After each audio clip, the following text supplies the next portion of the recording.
Hello there. Hi. So,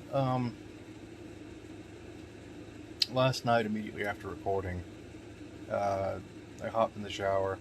And while I was in the shower, I basically decided that through sheer determination, I was going to shake off this depressive slump, right? I was going to um, wake up at a reasonable time today, reach out to a couple of friends, see if they wanted to chill in a Discord call for a little while, um, before I hop back into, just to catch up before I hop back into the streams because I've missed so much and all that good stuff. Kind of ease myself back into it instead of hopping in a stream with 7 people already in it and expecting to have a reasonable conversation with any of them. Um,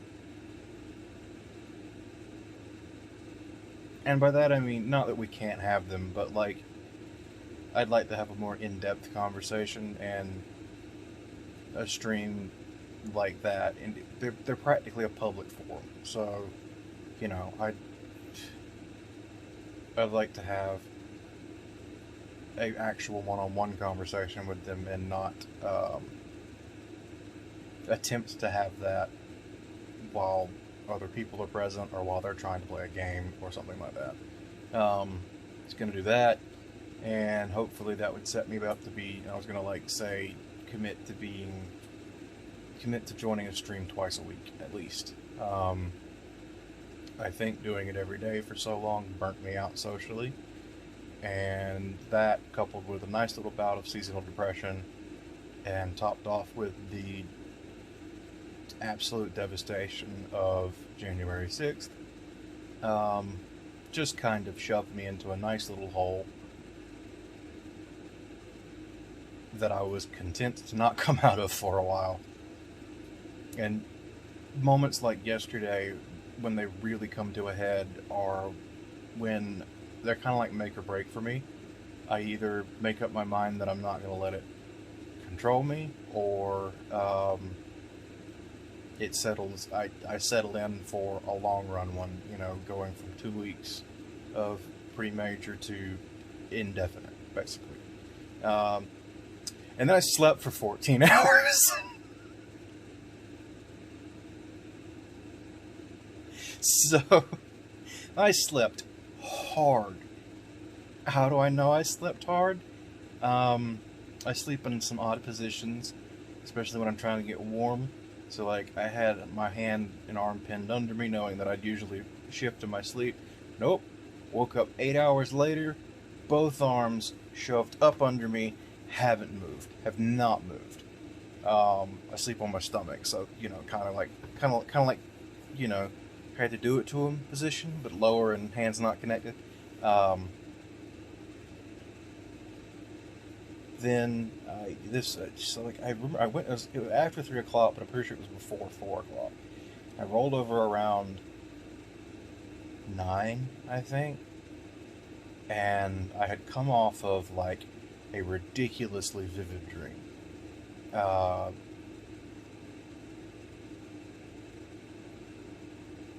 I don't remember much about it, but it was super vivid at the time. And I think the only reason I don't remember much about it is because this happens 2 more times, and the next two are much more vivid. So, like, the first one was I was back in school. The layout was my primary school, but I was very much in high school.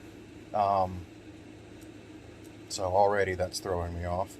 Um, I'm using the Nintendo Store screen as a light for the center because I don't feel it. This controller doesn't my TV remote doesn't work all the time, and the other half of the time that it does work, it tries to change both of my TVs. So that can be like a 20-second job just getting my TV back to a different input. Anyway, yeah, so it was like laid out like my primary school. I was definitely in high school though. Like I was high school age, and so was everybody around me.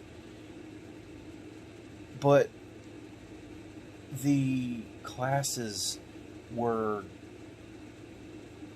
like you'd walk into the classroom and it'd be a field, an open field, because it was also like current day, were all wearing masks. We were all being COVID safe. Um, I had a cold or something, so I was being extra careful.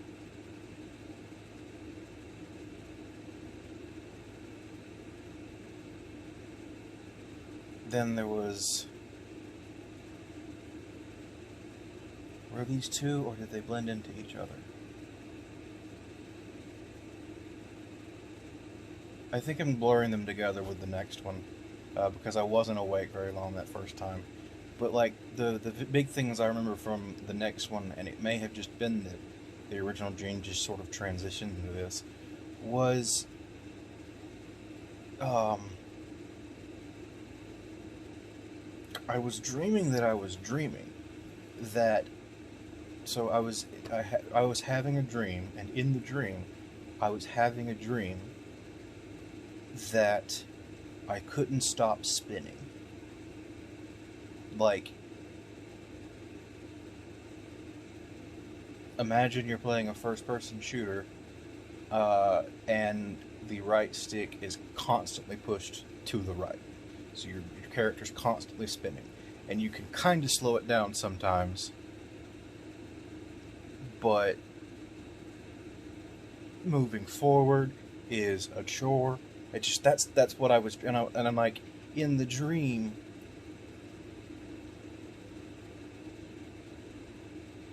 So like, man, this is hard to talk about. We're gonna prescribe these Dream A and Dream B, where Dream A is my dream, and Dream B is the dream in the dream. So in Dream A, I was aware that I was having Dream B. So it was like a level removed of dream awareness, because I don't think I was fully aware of Dream A, but Dream A was aware of Dream B, because Dream A remembers waking up from Dream B and the spinning thing transferring into what I thought was into real life, so Dream A. Thankfully that ends the part where there's dreaming. So here I am, spinning, trying to figure out why I'm spinning, coming to the conclusion that it was like some sort of massive ear infection. So, trying to get to a hospital, and then I'm still spinning, and it's really hard to get me in the car because I'm spinning, and I can't stop spinning, and I have very little control of myself, and it's getting old quick. And this is where I think I half woke up and then immediately fell back asleep, because my night noise kicked over to an old episode, an old stream that Vinny and KY did together. And so they're in the dream now. I don't even know what KY looks like. So he's just kind of my old friend CJ. And Vinny are there, and they're in this car that is not a car.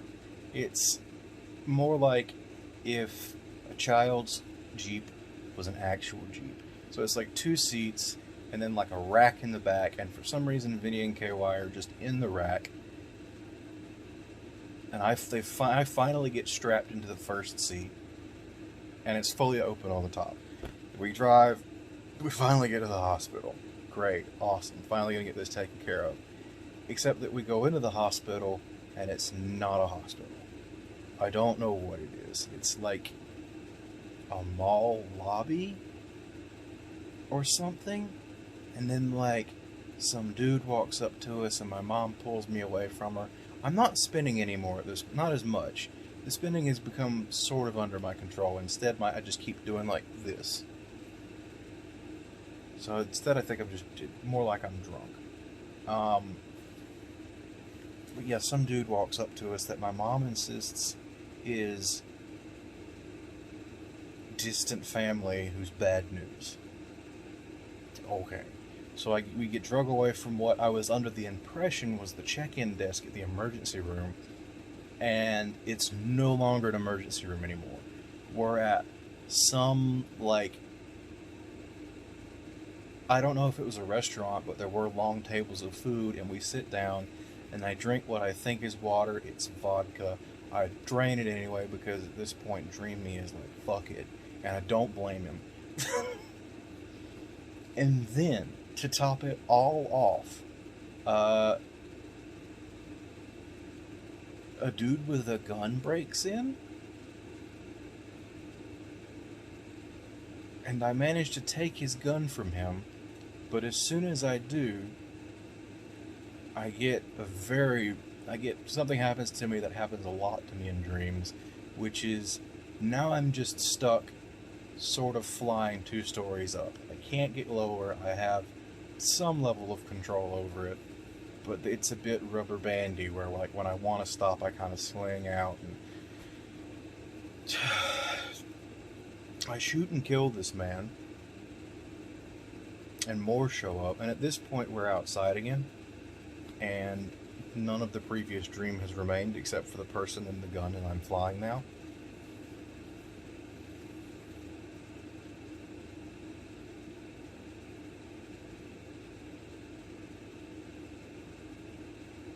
And then something about a freeway,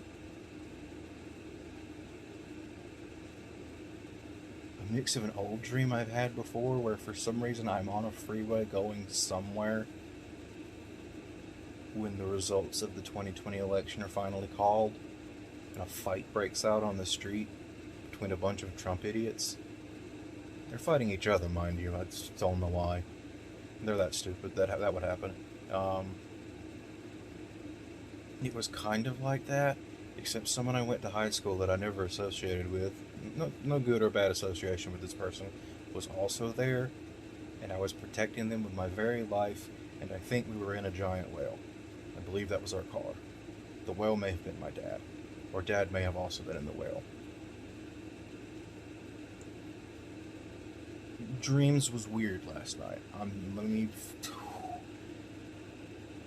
And then I roll over again, and and I didn't mention this earlier because it carried over, but like just like earlier when I rolled over for a while, I feel super heavy. I feel like I'm wearing a weight suit.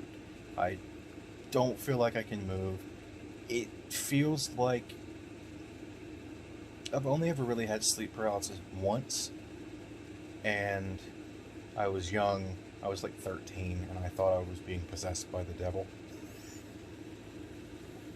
Like, I thought he was suppressing me, and I remember struggling to breathe, and then breaking free of it by saying Jesus. I was extremely religious in high school. Um, Middle high school. I was extremely religious up until I was like 23, when a pastor did me real dirty, and I realized, anyway. Um,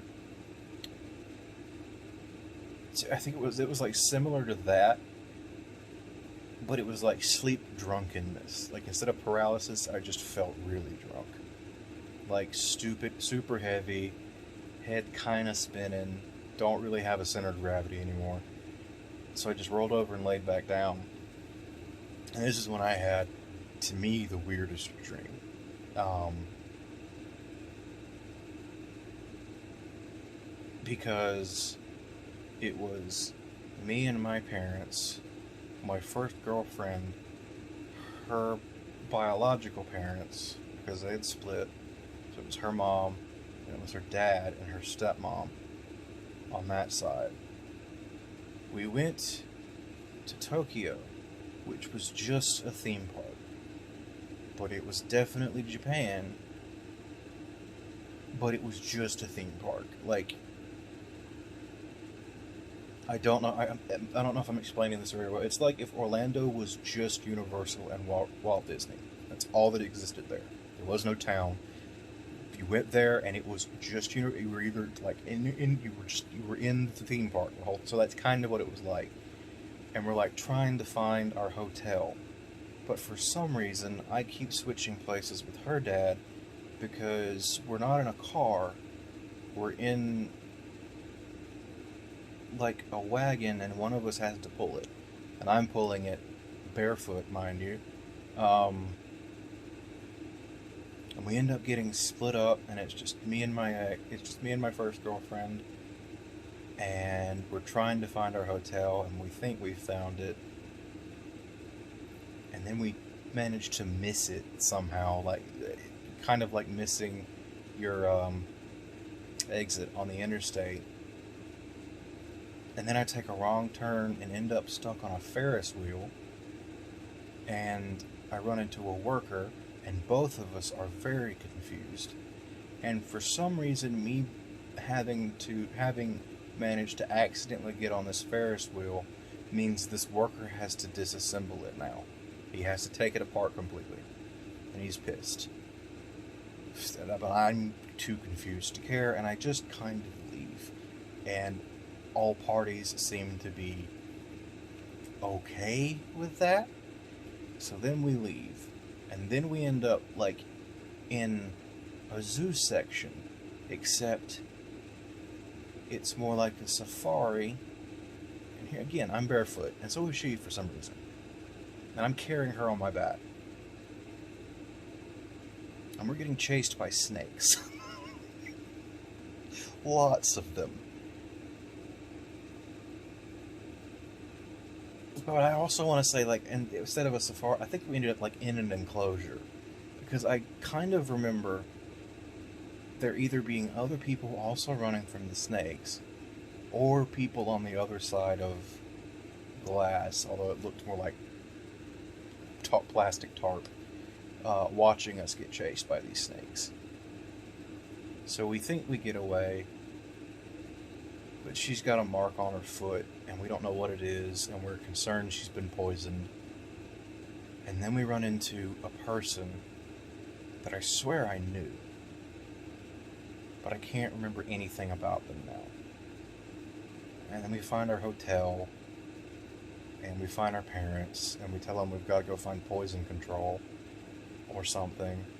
And then one of my aunts show up, who isn't really so much my aunt as much as they were just really close childhood friends with my parents, that kind of thing. She shows up, and she takes us all over the place until we end up like at a place we were window shopping earlier, but it was closed. So that could have just been a building from one of the previous two dreams. And I was like, yeah, that makes sense. It's dreams. And we ended up there, and it turned out she was some kind of like herbal healer. Not essential oil crazy. Just more like actual natural remedies. Countering plants with plants, that kind of thing. Countering nature with plants.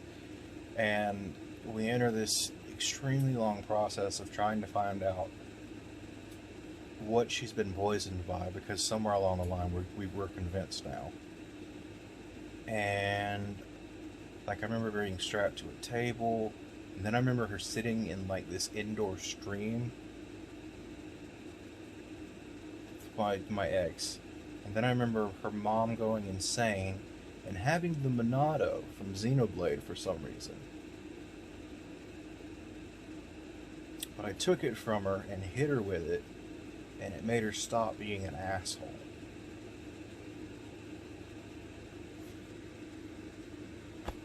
So then we think we've cured my girlfriend, and we try to go back to our hotels, and they're both really fucking weird.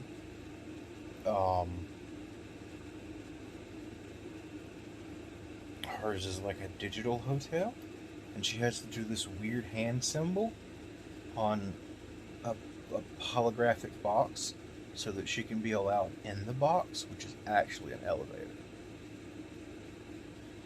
And then we get to my hotel, which is just a cylinder, like about this big around. For reference, it's maybe a foot in diameter, maybe a little bit bigger, maybe like 2 feet.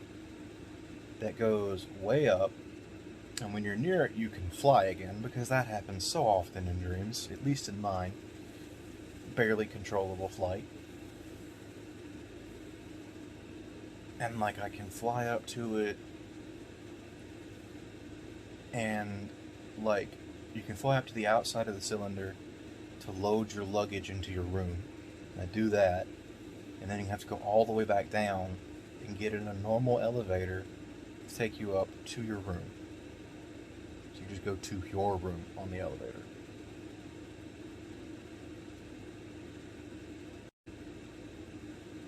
And the room was weird.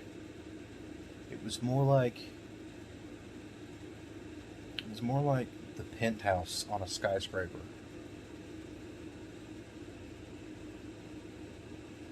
So I remember a big open living area, and then basically a glass wall that just opened up to a balcony, but there was like grass growing on it and a swimming pool.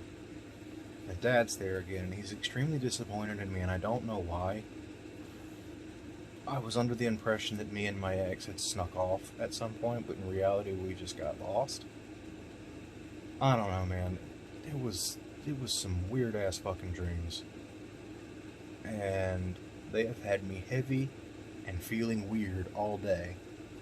But I did apply for 2 positions at the Statesboro Post Office today. And that took like 3 hours. Getting all the information together, and then I had to take like this weird assessment, which it was like one of these things that was like, which of these would you agree most likely with? And then I could see it later, and the assessment gave me a 75, and I'm just like, what does that even mean? I absolutely despise assessments like that, where it's just like, people describe me as a hard worker, strongly agree or strongly disagree. And it kept repeating questions, it felt like, to just see if you'd answer consistently.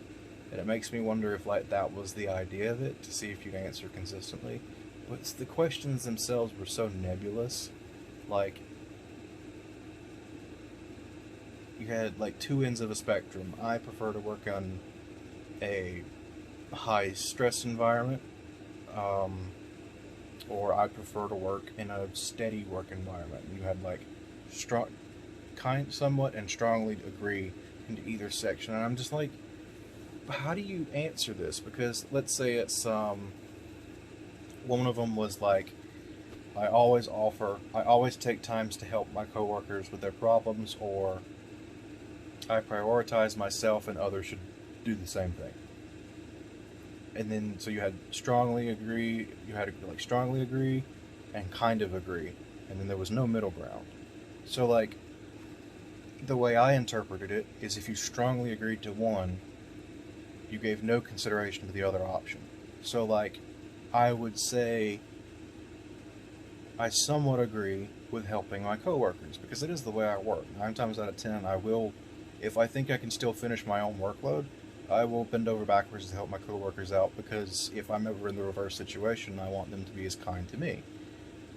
But I feel like if I went all the way to that, it would mean I often ignore my own duties and don't complete them because I'm doing my coworker's job instead. You see what I mean? It was like, what do you mean you gave me a 75 on this? Where's the, what? This is a, no, that's, what? So, and these always come up in these online applications, and they're why I hate applying for work, because it's all bullshit. It like really is. I don't know if it's like trying to replace like an in-face interview, because it's just like you don't get to discuss your answer. Or like if somebody asked me that, they would probably follow up with, all right, why did you say that? And I could say, oh well, it's because I absolutely believe in taking time to help my coworkers, but you have to get your own stuff done too, or you're just creating a chain reaction of people having to not do their jobs because they're doing someone else's. Or like or like the sort of people, there's the one where it was like I prefer to work in an extremely demanding environment, or I prefer to work in a steady work environment that's not crazy. I feel like going all one way or the other. It's like I prefer a laid back environment, but I'm not opposed to having to, get down and dirty and get work done as long as it's not constantly like that. But I feel like so I can say I would consider myself saying I strongly agree to a non-stressful work environment.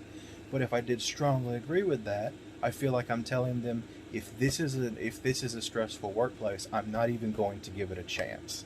And that's not where I am. You know what I mean? Like, because if it's work that I feel like I'm good at, when I worked at Ellis's, there were two types of busy days for me. There were days that I was busy with uh, things I was confident in doing, like tracking down parts, placing orders, simple interactions with customers, cleaning. There was one day where I was busy. I was so busy that I skipped lunch and just clocked out 30 minutes early and let somebody else close up because I was constantly busy. But I don't remember being stressed out that day because I was constantly busy with jobs I was confident in my ability to complete. You know what I mean? They were all things I knew I could get done, I knew how to do, which was much more of a rarity at that position than I care to admit. So it didn't bother me that I was constantly busy.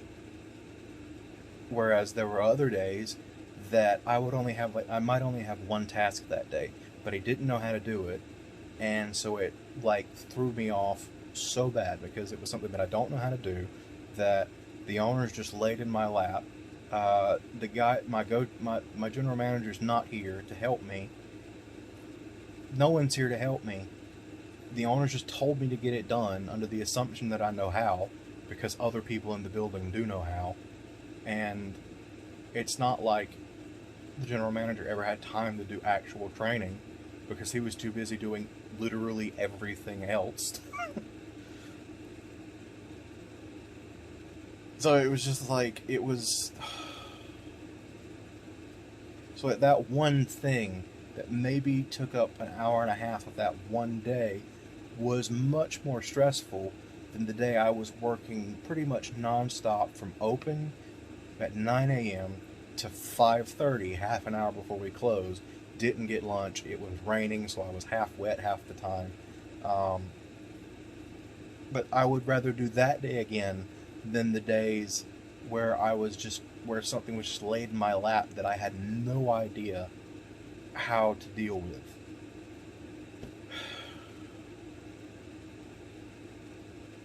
So it's like,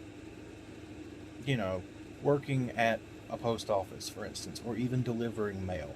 If it's a job that I get into and I'm confident in my ability to do it, let it be crazy. Crazy means it goes by faster.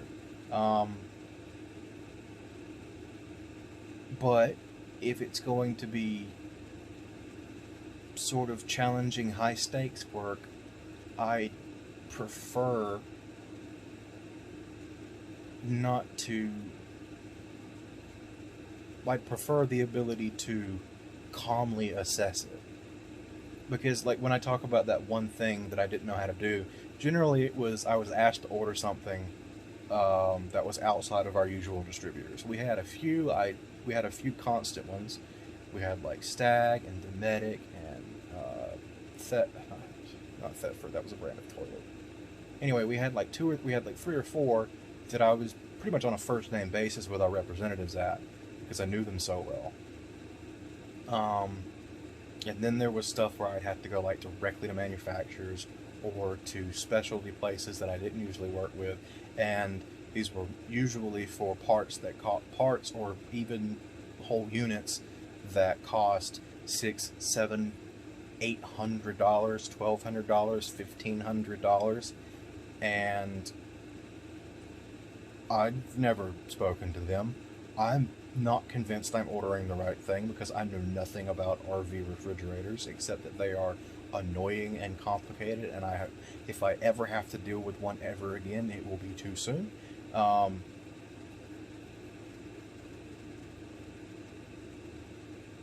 oh, and it needs to be done by the time I get back from lunch. Bye, I'm going to lunch. No. No.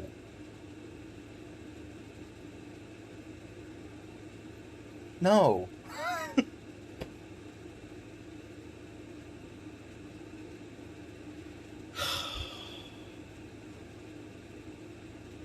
But absolutely give me the day where I spend the morning writing work orders, and about the time I'm done writing work orders, which I know how to do, I start putting in the work orders, and right about the time I get done with that, the truck for the day comes, so I'm unloading the truck, making sure everything that we ordered is on it, making sure that it's all, like, none of it's broken, bumping fists with the truck driver and sending him on his way, and then unpacking the truck, all the while maintaining the front and any customers that walk in. Then I, shelf everything, make sure anything that goes to the shop goes to the shop. If anything was specifically ordered for a customer, I grab the work, I grab that stuff, call them up, let them know their orders in, tell them they can come get it whenever. And then about the time I'm done with that, more work orders come in, or everybody goes to lunch, so I'm left there alone. And then by the time everybody kind of gets back from lunch, we're busy again, and I can't get away because nobody wants to watch the front while it's busy. And give me that day any day of the week when I know what I'm doing.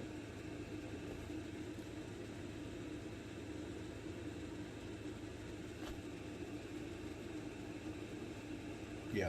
Anyway, nice to have a ramble that wasn't totally negative today and was just mostly some fucked up dreams.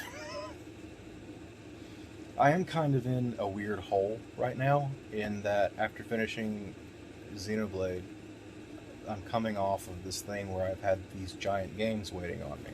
You know, when I was playing Monster Hunter World way back when, I was more or less just waiting around on Age of Calamity. I knew it was coming soon and that I'd be getting it, if not on, then shortly after my birthday, so I just kept playing Monster Hunter. Then I had Age of Calamity, and I knew about the time I finished with it, it would be Christmas and I'd have some big titles, and that's what happened. A few days after I finished Age of Calamity, I got Death Stranding, and Xenoblade, and Mario 3D Worlds, 3D All Stars. So I played Death Stranding, and then I played Mario 64, and then I played Xenoblade, and after applying for everything, I gave both Sunshine and Galaxy a shot. Neither of them are holding my attention. Um, Maybe like I'm gonna give Sunshine another shot tomorrow.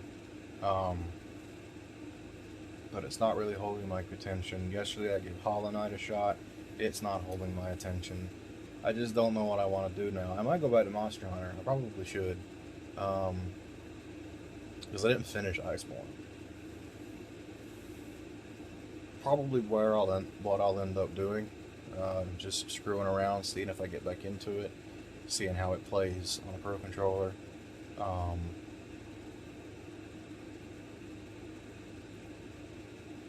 I might try that in a little while. Uh, but yeah, that's where things are. Um, I've needed to use the bathroom for about half of it.